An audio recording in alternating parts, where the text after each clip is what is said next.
She'd be furious. She's so excited to see him fight. "Tell her I volunteer instead," Clay blurted. "Tell her I'm ready, and I promise I'll make it exciting." Peril was already shaking her head. "I can't. I'm forbidden to talk to you. She was really mad when she found out I visited you before. I guess you're not like the other prisoners." Clay paused, thinking.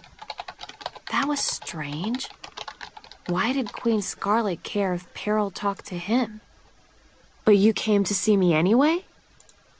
She shuffled her talons and looked a little embarrassed. "Yeah, I don't know why. I mean, it didn't seem fair. I like talking to you. Her Majesty never has time to talk to me, and my only other friend is old and tells the same stories over and over again. You're blazing." So, she doesn't obey every order Queen Scarlet gives her. Good to know. He realized she was looking at him hopefully. He said. "You're blazing too?" Peril grinned, sharp white teeth flashing in the moonlight. "That's what Her Majesty says. She likes me the way I am, and nobody else ever has. Until you." Yikes, Clay thought.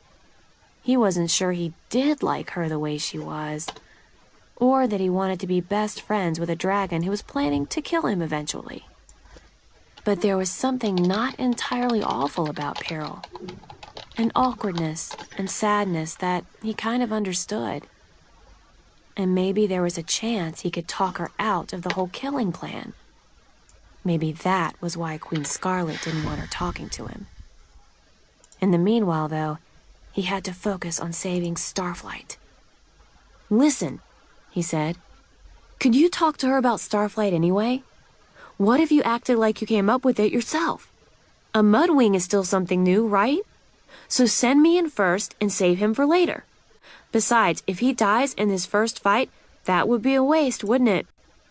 He swallowed the lump that rose in his throat at the idea of Starflight dying.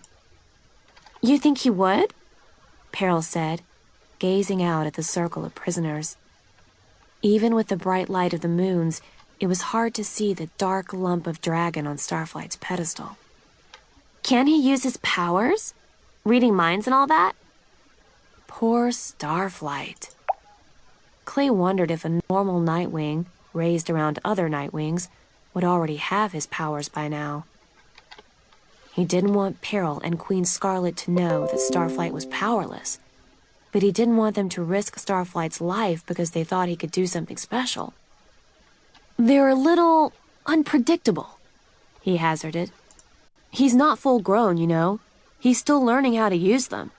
Although, of course, they're very scary when they work." He hoped the Skywings had no more information about Nightwing powers than Starflight's scrolls did. "Oh," Peril said. "That makes sense." Her tail twitched over her talons as she thought. Clay tried to sidle a bit closer to the edge, away from her blistering heat. "All right," she said finally. "I'll try." "Thank you," Clay said. Peril spread her wings to fly away and then hesitated, looking at him. "You wouldn't do that, would you?" Clay tried to think what she meant. "Kill yourself like that," she said. "The way Horizon did." She coughed, and a small ring of smoke puffed out of her snout. Clay had no idea what he would do if he ever had to fight Peril. It sounded even more terrifying than swimming down the underground river. He met her eerie blue eyes and realized that she looked very worried.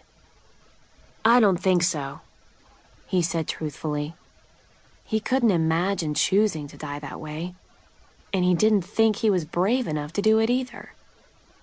"Oh, good," she said. "I'd much rather kill you fair and square. Well, good night."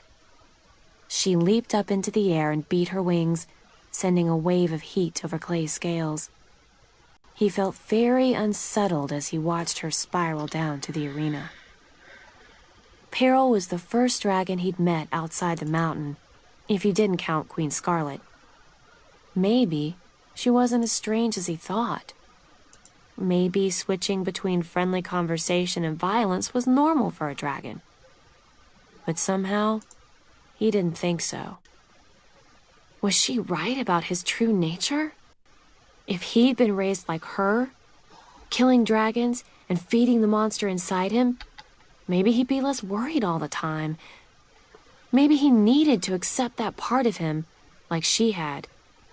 But would his friends still like him?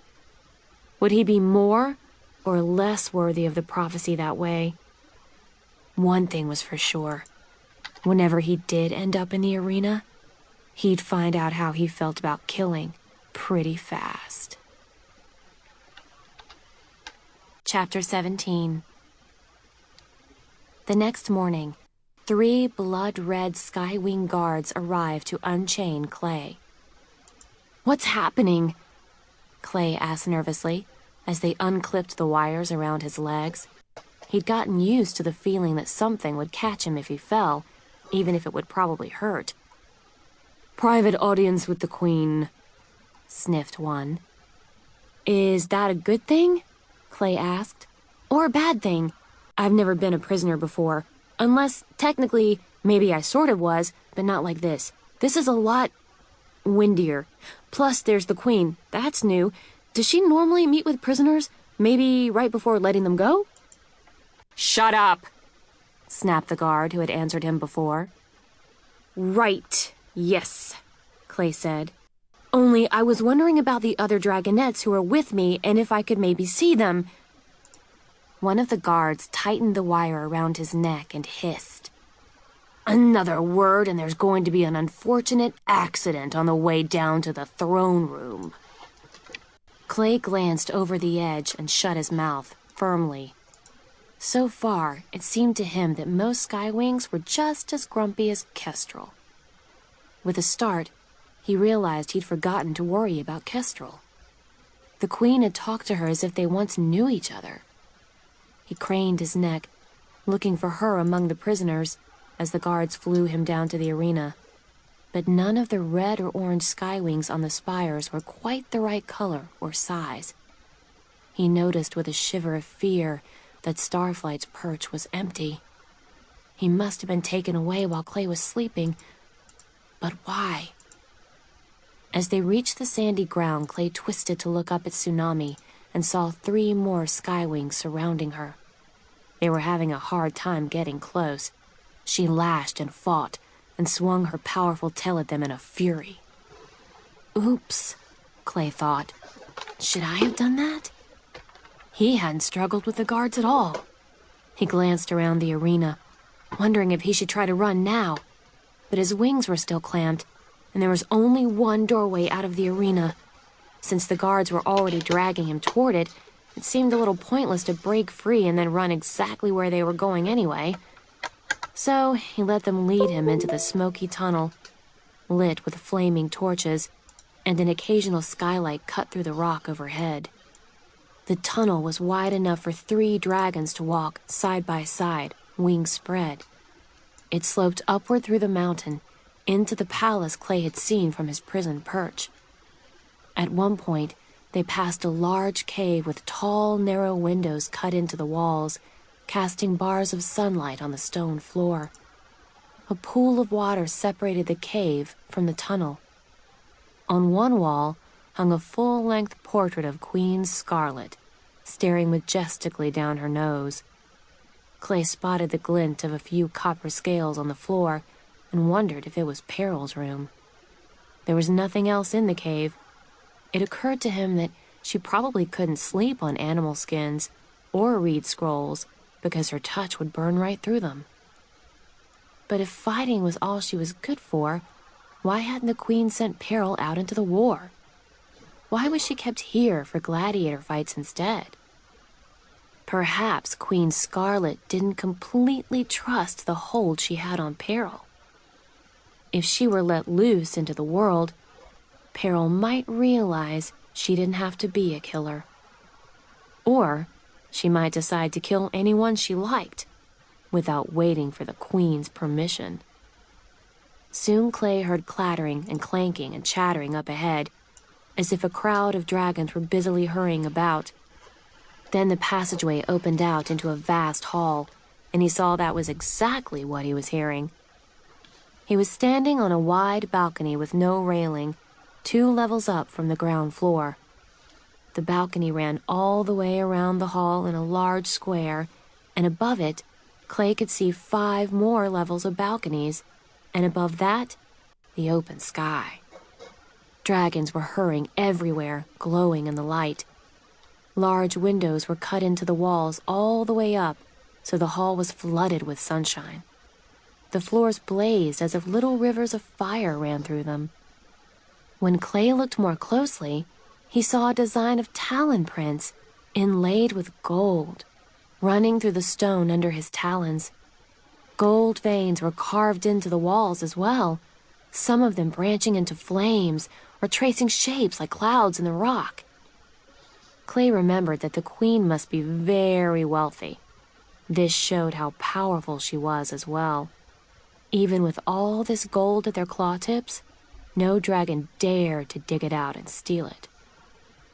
The guards shoved him in the direction where the gold talon prints led. Clay followed the trail, gazing at the dragons bustling around the hall. Skywings flew from level to level, hopping across the great space and dodging wings and tails as they went. Some of them exchanged small message scrolls in mid-air. Others were carrying buckets of water, or clean animal skins, or platters of food. Everyone seemed either very busy, or as if they were trying to look very busy. Clay saw one young orange dragonette winging up to the highest level with a bucket of soapy water clutched in her talons. As she reached the top balcony, her tail tangled with another dragon's, and she overbalanced. She lunged for the ledge and dropped the bucket, which plummeted all the way down, whooshing past Clay and the guards. A moment later, there was a clang, and then a furious roar briefly silenced the hubbub. All the dragons in the hall glanced down. A furious and familiar roar. Clay darted to the edge of the balcony and looked down. At the bottom of the hall, under a metal grid, a dragon was trapped like a pinned squirrel. The bucket was rolling across the iron bars. All the suds and water had spilled out over the prisoner. It was Kestrel. She seized the bars and rattled them angrily as a murmur of laughter rippled around the hall. Clay didn't get a chance to see anything more. The guards yanked him back and shoved him along the talon print trail again. He wondered if that was a special cell for particularly bad prisoners, and if so, what Kestrel had done to deserve it. She'd never talked about her life before the Talons of Peace, or why she'd left the Skywing Kingdom. He'd always kind of imagined that she'd been kicked out for being too grouchy. Although now he guessed that would have made her fit right in. He stopped thinking about Kestrel as the guards pushed him into Queen Scarlet's throne room. The Queen was seated on top of a rock column, carved in the shape of clouds, staring down at the dragons on the floor below her. The wall opposite her was entirely open to the sky, revealing a steep drop and jagged rocks below. The gold tracery in the rocks and floor went over the top in here, as if a giant dragon had stumbled around the room vomiting gold all over the place. Clay could barely see at first through the blaze of reflected sunshine. Then his eyes adjusted, and he spotted Glory, laid out along her tree in the sunlight. She had her eyes closed and looked more relaxed than he'd ever seen her. A slow pulse of crimson teardrops wandered through her dark gold and navy blue scales. 2 Skywing soldiers stood threateningly in front of her, barring Clay's way. Starflight was kneeling before the Queen in a submissive bow. Clay broke away from his guards to crouch beside his friend. "Are you all right?" he whispered. Starflight glanced up at the Queen and gave a tiny shake of his head. "The Nightwing is trying to tell you that it's rude to talk to anyone else before the Queen in her own throne room," said Queen Scarlet. "First, You bow to me, and then you stay put until I'm ready to address you all. Really, what are they teaching dragonettes these days? It's so very disrespectful." "Sorry," Clay mumbled, trying to match the bowing position Starflight was in. Somehow his talons didn't fold in quite the same elegant way. His wings felt like they were sticking out at weird angles. He peeked under one arm at Glory and nearly fell on his head. Queen Scarlet arched her ruby-encrusted eyebrows at him and sniffed disapprovingly. Clay tried to stay as still as he could. An eternity passed. There were no other dragons in the throne room besides the guards around Glory and the three at the door who had brought Clay. There was no sign of Sunny anywhere. Queen Scarlet studied each of her claws one by one. Now and then she sharpened them on the rocks beside her. Finally, they heard a commotion in the tunnel outside. Clay couldn't help looking over his shoulder when he recognized Tsunami's voice shouting curses. A whole pack of Skywings came in, dragging the Sea-Wing dragonette. She had several of the strange wires wrapped around her, binding her talons to her side and trapping her powerful tail. Her head whipped around, snapping at each of them, so they were having trouble moving her more than a few steps at a time. At last they rolled her alongside Clay, and all the guards jumped back. Clay saw with satisfaction that more than one guard had long scratches and bite marks that looked like Tsunami's work. "Well, hello," the Queen said, looking amused. "We've been waiting for you. I gather you're enjoying your stay?" "This is an outrage," Tsunami hissed. "How can you treat dragons this way? Especially us. We're the—" "Dragonettes of Destiny, yes, very thrilling," said Queen Scarlet. "I understand you've been underground for the last 6 years, so perhaps you haven't heard, not everyone wants this war to end." Starflight shifted a little on Clay's left side, and Clay could tell he wanted to argue, but the Nightwing kept silent. "Personally, I think the war is quite entertaining," the Queen went on. "I pick up lots of contenders for the arena from the battlefield, and it's a terrific distraction for those dragons who might otherwise have challenged me for the throne. No one's even tried in about 8 or 9 years. Saves me a lot of trouble. So it's all right with you that hundreds of dragons have died all across the world," Tsunami spat. The Queen gave her a pitying look. "As if you know anything about that. Have you ever been in a real battle? Have you ever seen hundreds of dragons die? Do you know anything, really, about this war?" Tsunami's mouth opened and closed a few times. "We studied it," she said fiercely. "We know it's awful. We know innocent dragons are getting hurt." "Well, it's easy to say war is awful," Queen Scarlet said, waving one talon. "But it's a lot harder to solve these problems without having a war. Especially when you're talking about dragons. Fighting comes naturally to us. You should know. You attacked me when you barely even knew me." She flicked her tail forward, and Clay saw the ugly red gash in her scales. He felt queasy and guilty. Could they have done something else instead of attacking her? Would everything be different now if they'd found a peaceful way out? Tsunami looked flustered. "And who should be the next Sandwing Queen?" Scarlet asked. "Burn, Blister, or Blaze? I'd love to know if you've already decided that, from the wisdom and wide experience of your safe little underground cave." "That's not our fault," Tsunami said. "We wanted to be out in the world." Queen Scarlet looked amused again. "That's what you think," she said. "Hilarious! As if you'd have survived this long out here. Your minders did tell you what happened to all the other dragonettes born on the brightest night. Didn't they?" Starflight inhaled sharply. He and Tsunami exchanged glances, but Clay didn't understand. The Guardians had never mentioned any other dragonettes born on the brightest night, like they were. Tisk tisk. Queen Scarlet said, seeing the surprise on their faces. Well, I won't go into details, but it was very sad. Excuse me, Clay said.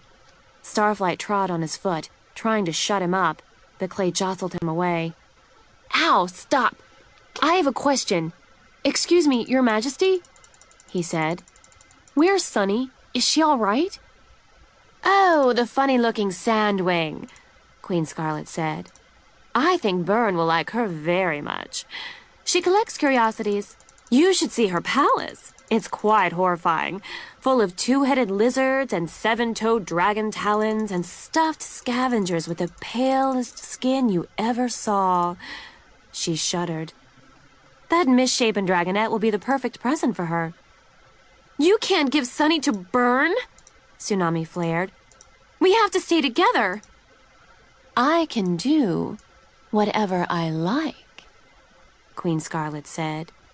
This is my kingdom. What about Glory? Clay asked. What's wrong with her? Nothing's wrong with her, said the Queen. She's quite perfect, if you ask me. A lovely accessory for my throne room. But why is she all sleepy? Clay asked. Rainwings are naturally lazy creatures, Queen Scarlet said. Hadn't you noticed? But then, mudwings aren't known for their brains. Clay stared at Glory. Had her eye twitched? Was he just imagining the slight movement of her wings? Was she asleep, or was she listening?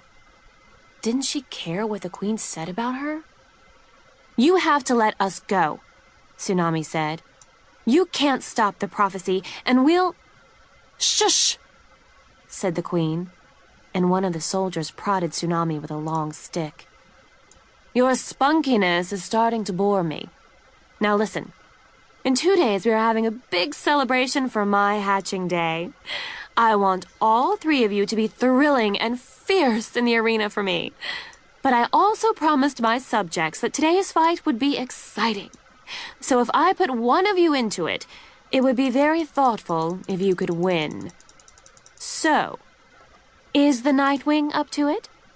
Which of you is most likely to win a battle to the death against, say, an Icewing?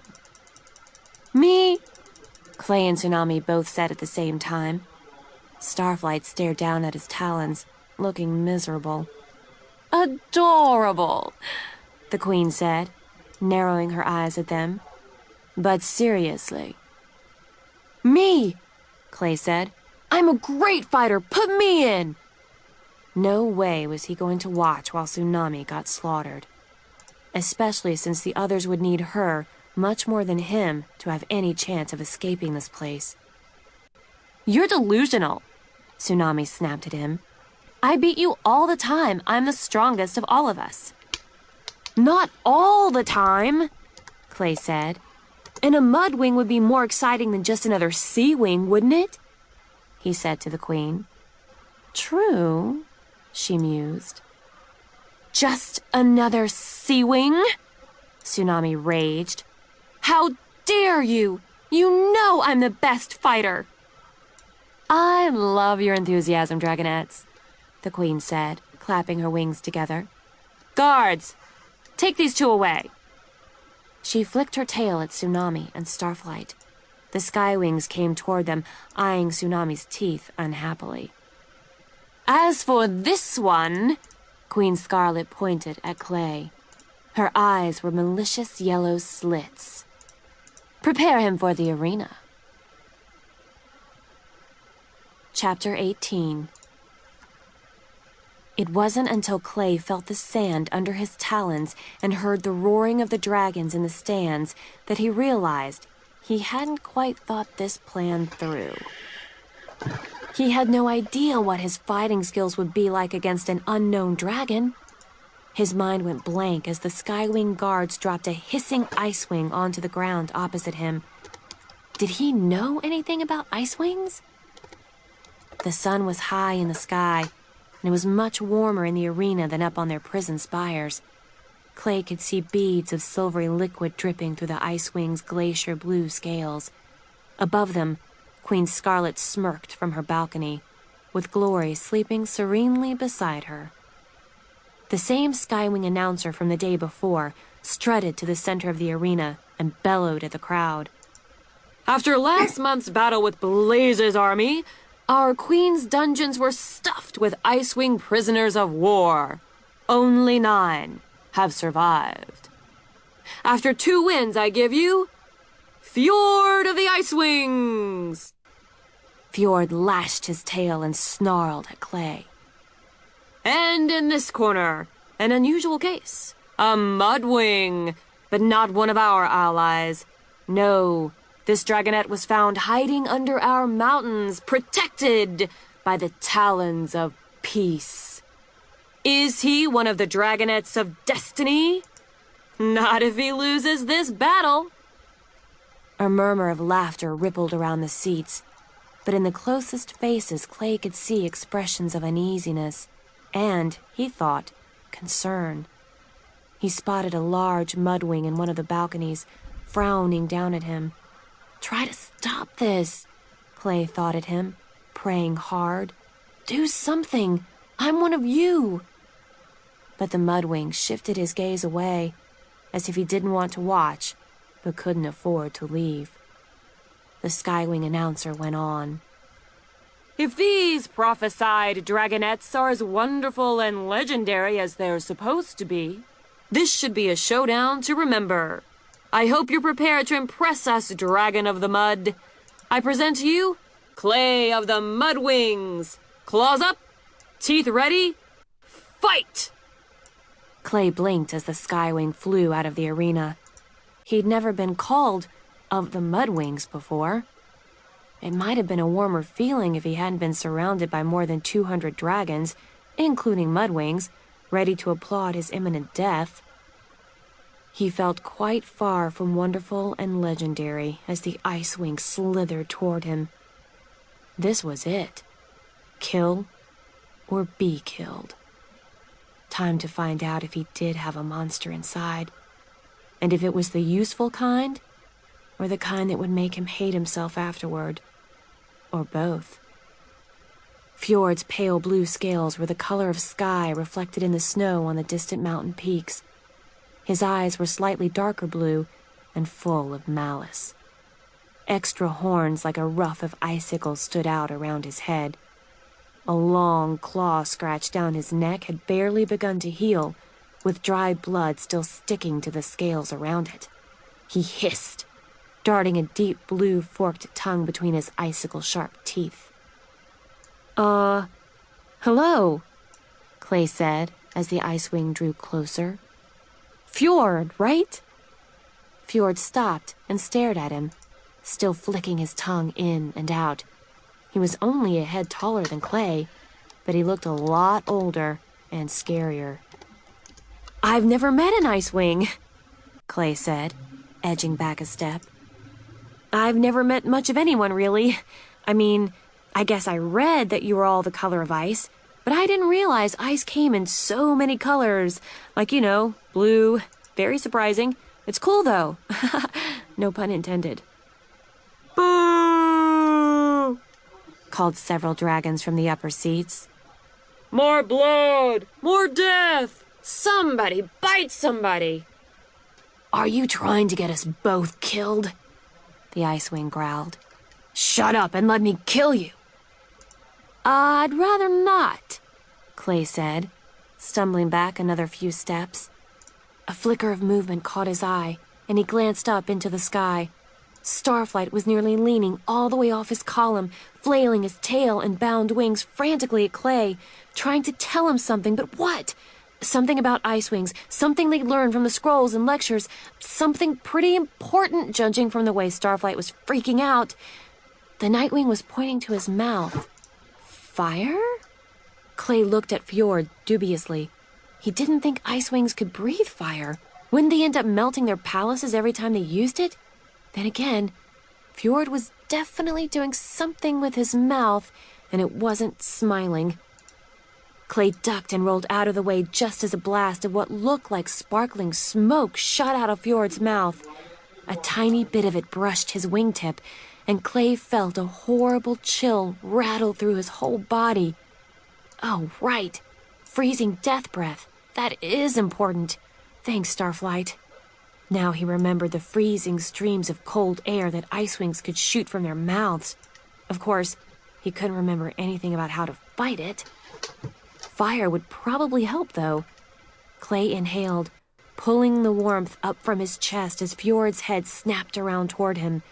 The Icewing opened his mouth to breathe on Clay again, and Clay sent a blast of fire right between his teeth. Fjord jerked back and scrambled across the sand, batting at his mouth with his clamped wings. The flames had been swallowed instantly by the chill of his scales, but the Icewing looked even angrier than before. "Sorry," Clay said. "Listen, do we have to fight? What'll happen to us if we—" Fjord interrupted by racing at him with his front talons outstretched. Clay had to shut up and dart out of the way, barely dodging the sharp claws. Fjord's long, whip-thin tail snaked around and whacked him across the face, so Clay was momentarily blinded. Instinctively, Clay threw his wings over his head and lashed out with his back talons. He felt one connect and heard Fjord roar with pain. As his sight cleared, he saw that he'd accidentally hit the scratch on Fjord's neck, which was bleeding again. Fjord fell back for a moment, touching his neck gingerly with his claws. His tail lashed, and his bound wings beat the air. How am I going to get out of this? Clay thought. He couldn't feel a monster rising up inside him. Whatever had driven him to attack the other dragonettes at hatching was buried too deep. He didn't want to kill Fjord. He didn't want to kill anyone. He wondered if he should have let Tsunami fight instead. No. I'm the first hatched and the biggest. I couldn't let any of the others risk themselves when I could fight for them. He clawed at the sand and lowered his head to stare into Fjord's eyes. I have to kill him, don't I? There must be a part of me that can do that. He'd always hoped his monster wouldn't be necessary. Some part of him had always figured that the prophecy would somehow come true. The war would end, and all dragon killing could be avoided forever and ever, without him ever having to hurt another dragon. But it's too soon for the prophecy. Our fault for escaping early. Still, we had to save Glory. Boo! More dragons in the crowd shouted. A sheep could have won this fight by now. What are you doing? Thinking? Less thinking, more killing. Claw him, claw him, claw him! They sound just like Kestrel. Clay couldn't tell if they were rooting for him or for Fjord, or whether they just wanted to see someone die. Fjord dropped to all fours and ran at Clay again, hissing with his tongue as if he were about to shoot more freezing air. Kestrel's shouted battle commands flashed through Clay's head. He dropped and rolled under Fjord as the Icewing flew at him. With a quick slash, Clay raked Fjord's underbelly, leaving a trail of blood through the softer scales. He flipped back upright and spun to face the other dragon again. Fjord shrieked, doubling over. "Yay!" shouted the crowd. "What is wrong with you?" Fjord yelled at Clay. "That's not how Mudwings fight. I was trained in your techniques." "Well, I wasn't," Clay said. "Sorry." He wondered whether he fought like a Skywing instead, the way Kestrel had always wanted. He had a feeling she would say no. He didn't fight like a Skywing. He fought like a lame wildebeest. But at least it seemed to catch his opponent off guard. Clay dug his claws into the sand, watching Fjord clutch his bleeding belly. If he attacked now, he could surprise the other dragon and maybe even win. But he felt bad enough seeing the damage he'd inflicted. He couldn't imagine doing worse. Like what? Could he break Fjord's neck? He shuddered, remembering again the crack of Dune's neck snapping. That wasn't him, no matter what Kestrel or Peril said. "All right, dragons," Queen Scarlet's voice cut through the rumble of the crowd, and everyone went still. "Fjord and Clay, we don't have all day. Some of us have kingdoms to run. One of you kill the other one right now, or I'm coming down there to end you both myself." Fjord snarled and dashed to Clay again. There was no time to think. Clay reared up and grabbed the extra horns around Fjord's head, shoving the Icewing's snout aside before the freezing breath hit him. The cold air blasted toward the lowest row of seats, and several dragons clambered over each other to get away, yelping with alarm. Fjord's talons locked around Clay's chest, and they grappled across the sand. Clay's wings were pummeled by Fjord's, which were silvery and strangely tough. His talons were full, trying to keep Fjord's head pointing away from him. He couldn't fight back as Fjord clawed his shoulders. Bright pain zigzagged through Clay's scales. "Time to die," Fjord growled. He whipped his tail around to trip Clay's back legs, and the two dragons went down in a heap with Fjord on top. The Icewing wrapped his claws around Clay's neck and pressed hard. "Failing again," Clay thought hopelessly, as the strength in his arms began to fade. "For the last time." In a moment, he'd have to let go. The Icewing's head would be free, and Fjord would blast Clay with a final, killing breath. Then, it would all be over. Chapter 19. Clay closed his eyes. He couldn't bear to see the circle of prisoners up in the sky, knowing that Tsunami and Starflight were up there watching him die. He heard a faraway yell, and Fjord's head jerked up.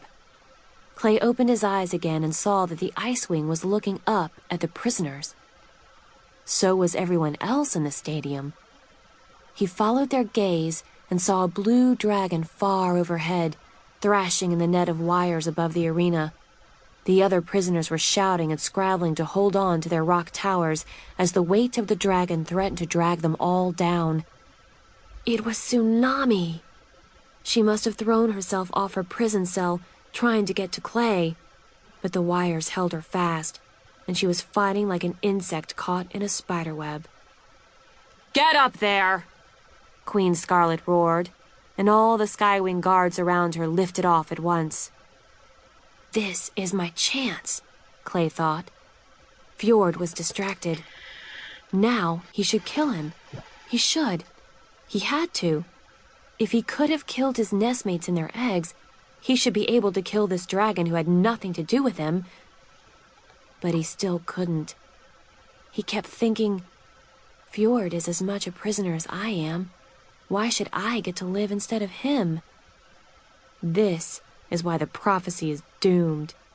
Because of me. So Clay was the only one looking at the ice dragon when a jet of small black droplets splattered against the side of Fjord's face and neck. Fjord flinched in surprise and automatically reached up with one talon to wipe his face clean. But before his claws reached his snout, both dragons heard a hissing noise. Clay stared in shock as the black drops started to bubble and smoke. The scales underneath them began to melt. Then Fjord screamed. It was the worst sound Clay had ever heard. The dragon Peril had killed had screamed in this kind of agony, but to be right underneath the dying dragon, his screams piercing Clay's ears, was so much worse. One of the drops had landed in Fjord's eye, and that was the first thing to disintegrate, leaving a smoking black cavity in his skull. The side of his face slowly dropped away like ice melting. Fjord lurched off Clay, clawing at his own neck. The spray was eating into his open wound. Clay covered his eyes, feeling sick. Why couldn't death be clean, painless, and fast, if it had to happen at all? It finally occurred to him to wonder who had sprayed the Icewing. It must have come from the direction of the Queen's balcony. He looked up and saw only 3 faces up there, staring down at him and Fjord. The rest of the guards were up in the sky, dealing with Tsunami and the other prisoners. Queen Scarlet, who looked pleased, Glory, who looked asleep, and Peril, who looked frightened. After Fjord finally died, to the sounds of uproarious cheering, Clay was flown back to his tower and locked down again. He could see that extra chains and wires had been added to Tsunami's cell, and the prisoners on either side of her kept shouting angry things about how she'd nearly killed them. But she waved her tail at Clay, and he felt a tiny bit better, though not much. He hadn't won fairly. He hadn't found the strength in him to kill. He hadn't even wanted Fjord to die. Someone else, had killed Fjord for him. And yet there was a ball of wrenching guilt sitting in his stomach. Guilt about Fjord, about Dune, about Glory's weird drug state, about Sunny wherever she was, about Starflight, who'd never survived the arena, and about Tsunami, who might, but only if she didn't get herself killed doing crazy things first. He couldn't eat the pig dropped off by the Skywing guard that afternoon. He just watched gloomily as it ran around his platform, squealing in terror, until it blundered over the edge. Then he felt bad about that, too. Feeling sorry for prey. Some hero dragon you are. Clay kept his back to the arena during the afternoon fight, which was between a Sea-Wing and a scavenger the Queen had found in the woods. He thought queens would be more careful around scavengers after what happened to Oasis. But now that he saw how pathetic they were, he understood why Queen Scarlet didn't worry about them. The scavenger was allowed to keep his funny little weapons, but they didn't do him much good. The fight was over quickly. Clay covered his ears so he wouldn't have to listen to the munching and crunching and the cheering crowd. He slept a little that evening, but his sleep was full of nightmares and dying dragons. It was almost a relief to wake up after dark and find Peril huddled in the same spot as before. Even the heat wafting from her scales was welcome, as the winds were stronger and colder than ever. "Oh, hi," she said in a rush.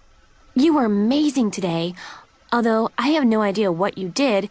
I was looking at the prisoners and then suddenly, well, yikes. That was scarier than me. I mean, I'm pretty scary.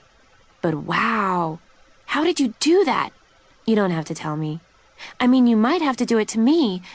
You probably will. Which is the scariest thing ever. It was like, I never thought what it might be like, sitting up here watching me kill other dragons, and then I'm the one watching and thinking, that's going to happen to me.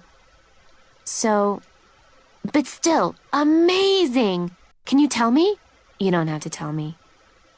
"Stop," Clay said, worn out with guilt and worrying. "Peril, it wasn't me. I didn't do that to Fjord." She exhaled, and a small burst of fire shot from her nose. "It's all right," she said. "I didn't think you'd tell me. I'd keep it secret, too." "No, seriously," Clay said. "I think it was Queen Scarlet. She wanted me to win. She must have done something while everyone else was distracted." Peril looked skeptical.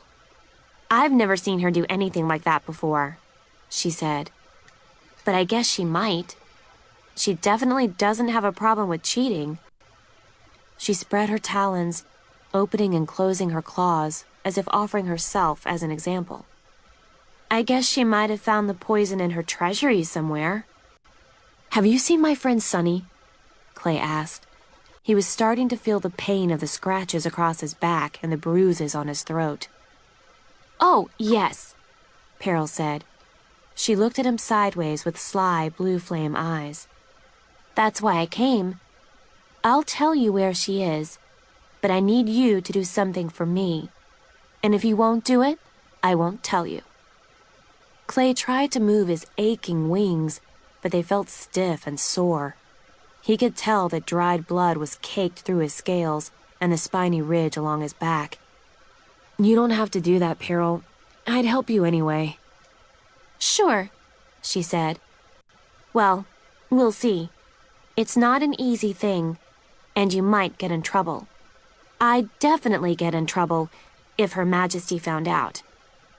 She scratched at the rock underneath her. I don't mind, Clay said. I'm in enough trouble anyway. Is Sunny all right?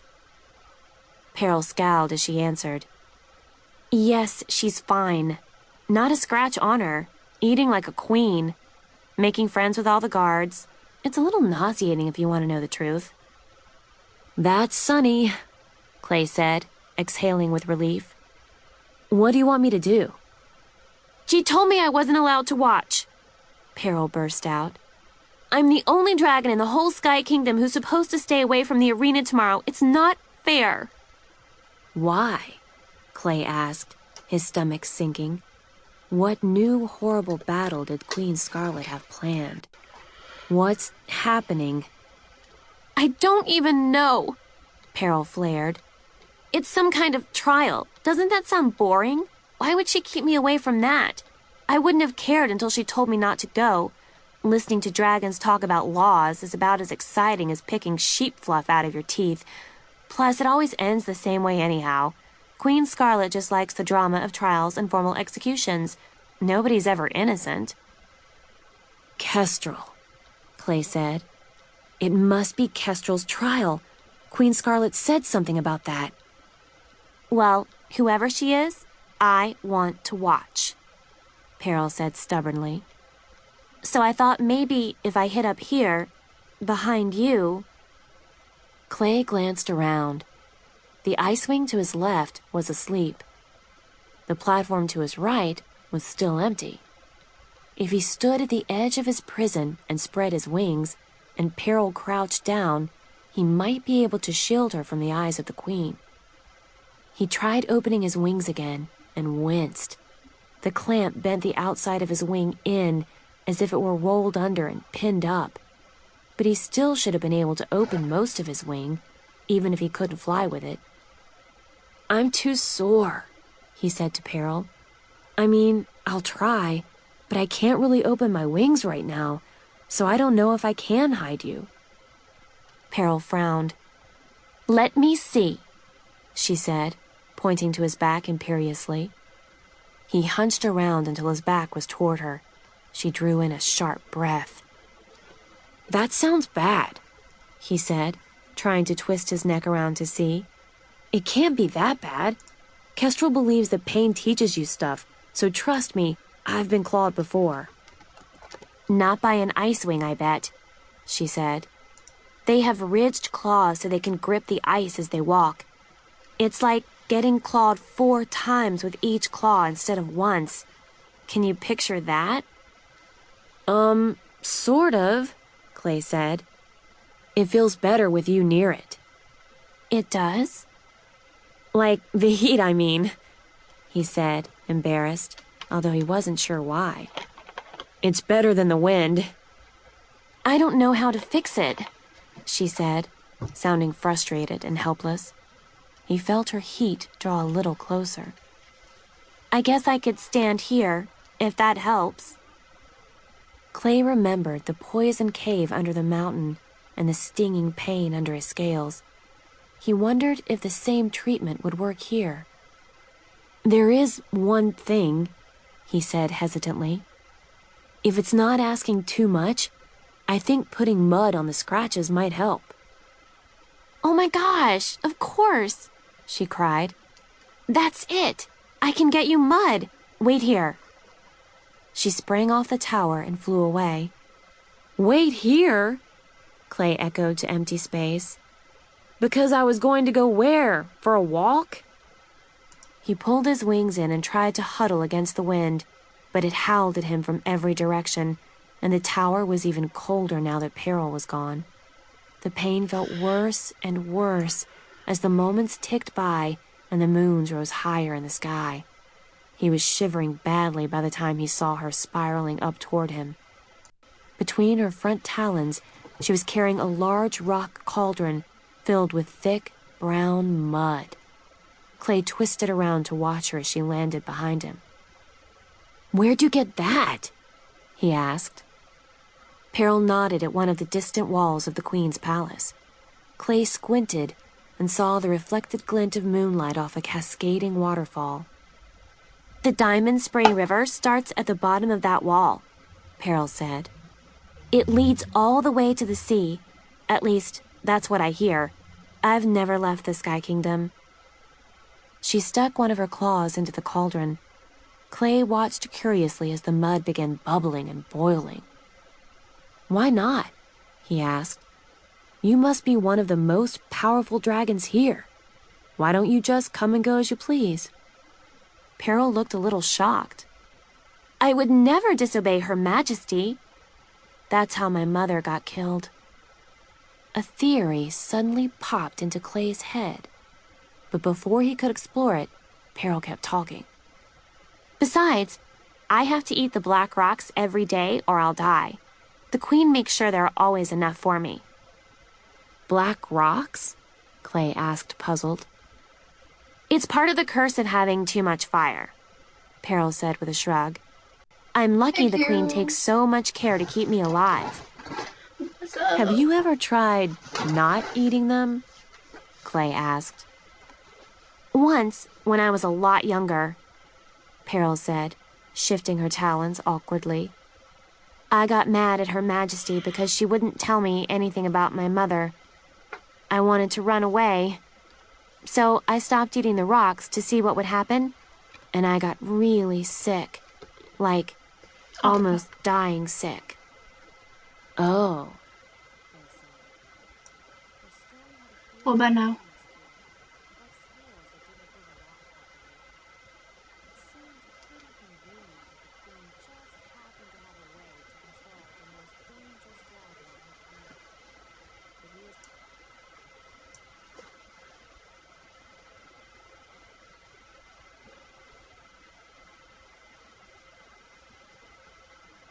Can you hear me now?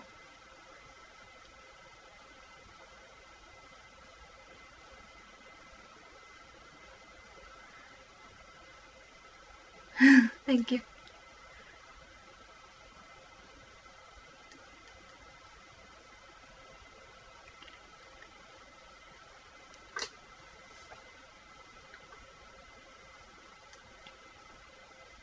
Cool. Cool.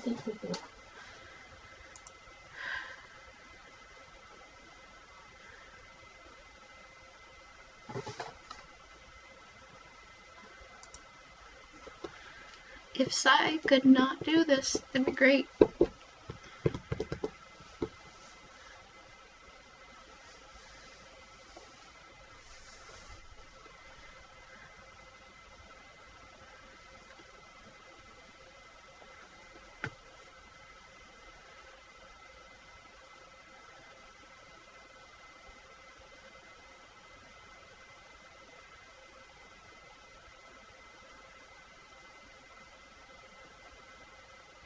Sai keeps freezing.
Sigh acting like this.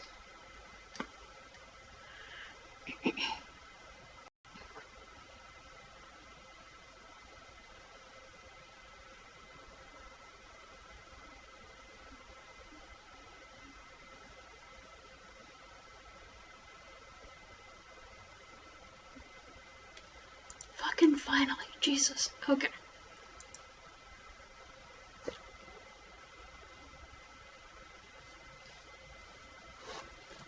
Okay.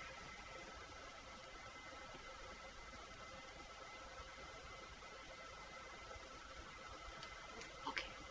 Next flag.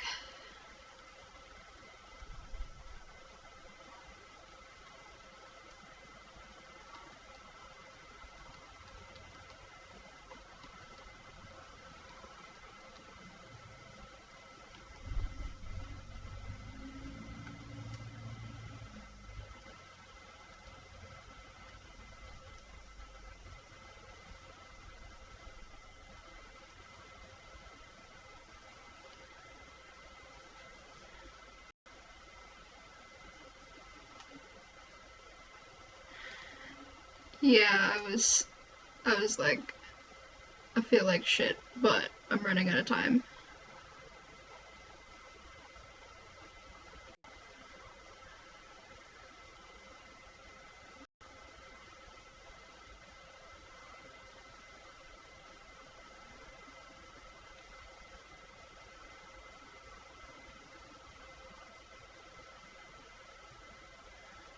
Man, Sai is having a hard time.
Yeah, it's acting strange.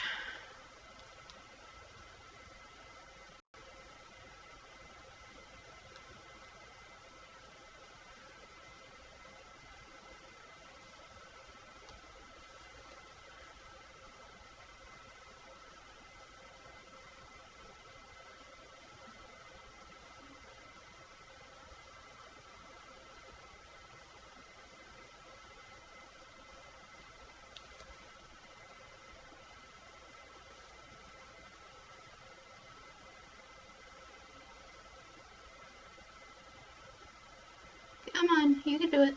Thank you.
No wonder it wasn't working.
Oh, you're going to California?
Why are you going to California?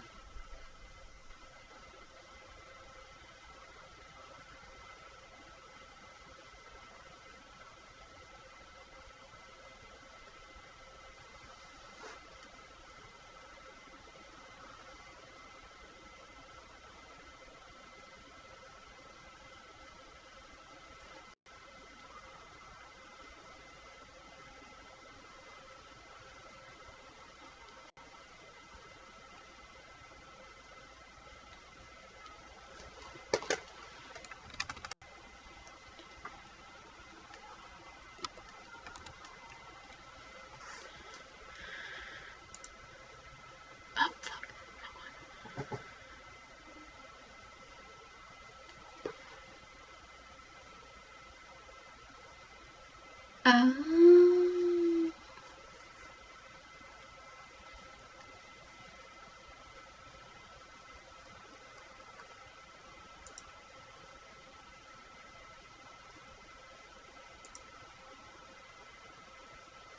Have fun with your cousins.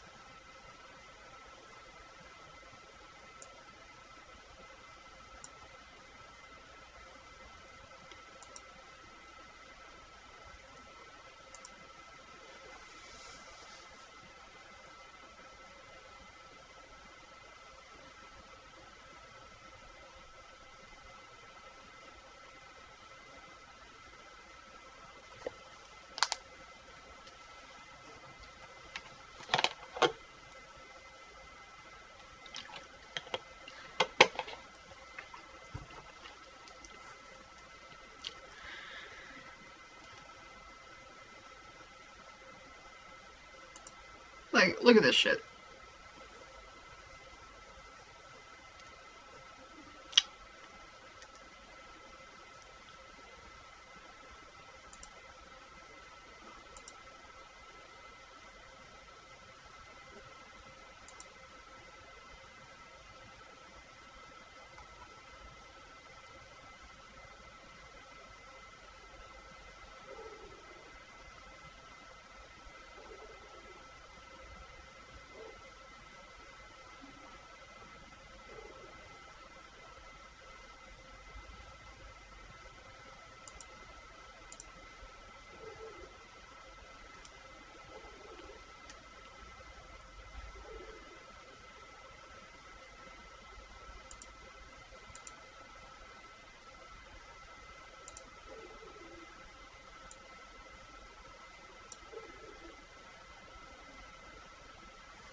Like, can it not? This happens every time I try to save.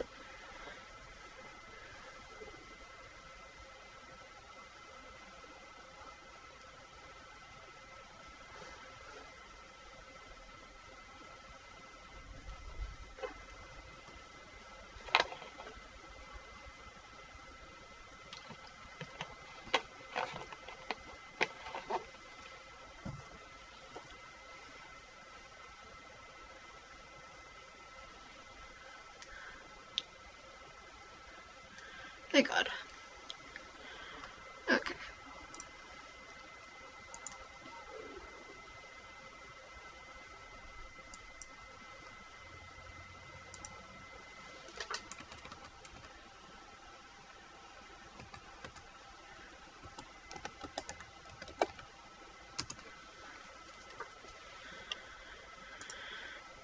Okay.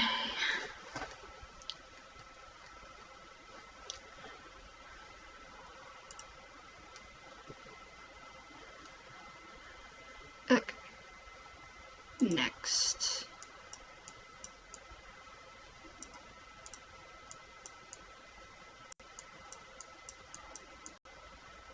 Yes. Okay. Have fun.